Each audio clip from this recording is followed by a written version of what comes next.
ဘိုးဦးချင်းဆိုင်နဲ့ကိုစင်ပေါင်းနဲ့တော့ညီကိုတွေတွေ့ပြီဆယ်လီပြတော့လေကျောင်းအဖိုးတို့နှစ်ယောက်အဲ့ဒါဆိုရင်နာမည်ခေါ် အမေဟာသူကလက်နဲ့ချောက်တယ်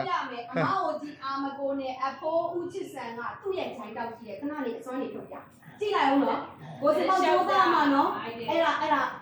ဦးအဖိုး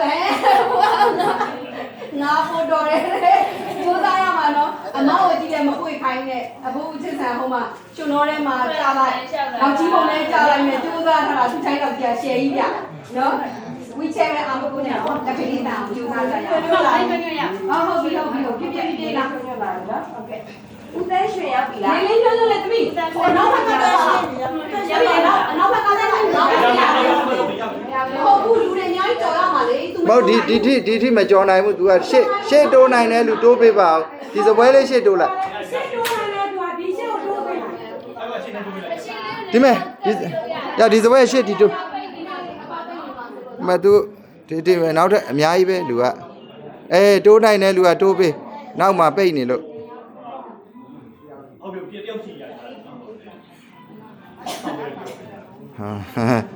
တို့အတားလှုပ်ထားတာအံ့ဩမှာဗျဆရာမတို့တားလှုပ်ထားတာအံ့ဩမှာရတယ်ဝါသနာကိုပါတာဘလို့ဖြစ်ကိုဒီလိုဒီလူတွေကိုလည်းပေးနေရတယ်ကိုပြောတာ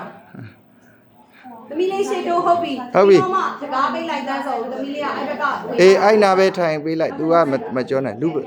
က်ရောက်ပြီလားရောက်ပြီအဲ့ဒါဒါကြတော့ဘာညညုံမရောက်ပြီလားညညုံမရောက်ပြီ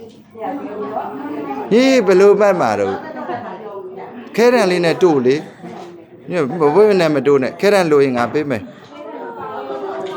ပေးမယ်